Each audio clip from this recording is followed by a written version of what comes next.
Numerology जो है इसको हम 3 तरीके के न्यूमरोलॉजी में हमने डिवाइड किया है। थोड़े बहुत इसमें सिमिलैरिटीज तो होती हैं, लेकिन कुछ एक चीजें हैं जो फॉर्मूलाज का बस डिफरेंट हो जाता है। ये जितने भी नंबर हैं हमारे, हम इसको प्लैनेट के हिसाब से कंसिडर करते हैं। तो जो हमारा ये प्लैनेट्स हैं या जो हमारे अल्फाबेट्स हैं, ये कौन कौन से अल्फाबेट्स हैं, कौन कौन से प्लैनेट के अंदर आएंगे, इसको हमें थोड़ा सा समझना होगा। हेलो एवरीवन, कैसे हैं आप सब? Welcome to my channel Satvatma the pure soul. This is your spiritual life coach Shagun Singh.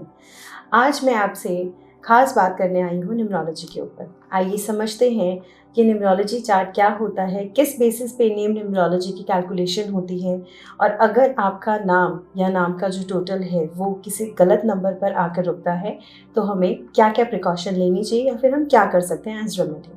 ठीक है, तो चलिए जल्दी से वीडियो को शुरू करते हैं। इसके पहले अगर आपने मेरे चैनल को अभी तक सब्सक्राइब नहीं किया है तो जल्दी से जाके इसको सब्सक्राइब कर लीजिए and don't forget to hit the bell icon. अच्छा, इस वीडियो को हमने 3 सेगमेंट में डिवाइड किया है। फर्स्ट सेगमेंट में मैं आपको समझाने वाली हूँ कि न्यूमरोलॉजी चार्ट क्या होता है, कैल्डियन न्यूमरोलॉजी चार्ट, इस बेसिस पे हम किस तरह से कैलकुलेशन करते हैं। सेकेंड सेगमेंट में मैं आपको समझाऊंगी कि इसमें जो एक नंबर मिसिंग है उसका रीज़न क्या है और क्यों इसको हम नहीं यूज़ करते।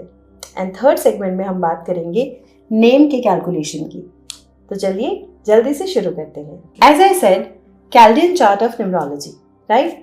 सो when we talk about the Chaldean chart of numerology, इसको होता क्या है? वैसे तो आप सबको पता है कि न्यूमरोलॉजी जो है इसको हम 3 तरीके के न्यूमरोलॉजी में हमने डिवाइड किया है। One is Pythagorean, second is Chaldean and the third one is Vedic numerology.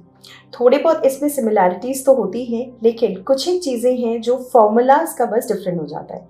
तो यहाँ पे मैं आपको कैल्डियन चार्ट सिस्टम के हिसाब से बताने वाली हूँ कि क्यों ये ज़्यादा पॉपुलर है और इसकी कैलकुलेशन क्यों इतनी एक्यूरेट होती है।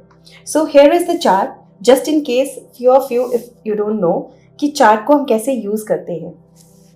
ये जितने भी हमारे अल्फ़ाबेट्स हैं A से लेकर Z तक, ये 1 से लेकर 8 नंबर तक के काउंट में आते हैं। ये जितने भी नंबर हैं हमारे, हम इसको प्लैनेट के हिसाब से कंसिडर करते हैं। तो जो हमारा ये प्लैनेट्स हैं या जो हमारे अल्फ़ाबेट्स हैं, ये कौन कौन से अल्फ़ाबेट्स हैं, कौन कौन से प्लैनेट के अंदर आएंगे, इसको हमें थोड़ा सा समझना होगा। जैसे एस्ट्रोलॉजी जब हम पढ़ते हैं तो एस्ट्रोलॉजी में हर एक नंबर को, जैसे number 1 stands for sun, number 2 stands for moon, तो यहाँ पे हमने प्लैनेट का कोरिलेशन भी किया हुआ है। तो अगर हम न्यूमरोलॉजी भी देखें, नेम के हिसाब से हम किस तरह से प्लैनेट को रिप्रेजेंट कर सकते हैं वो हम देख सकते हैं।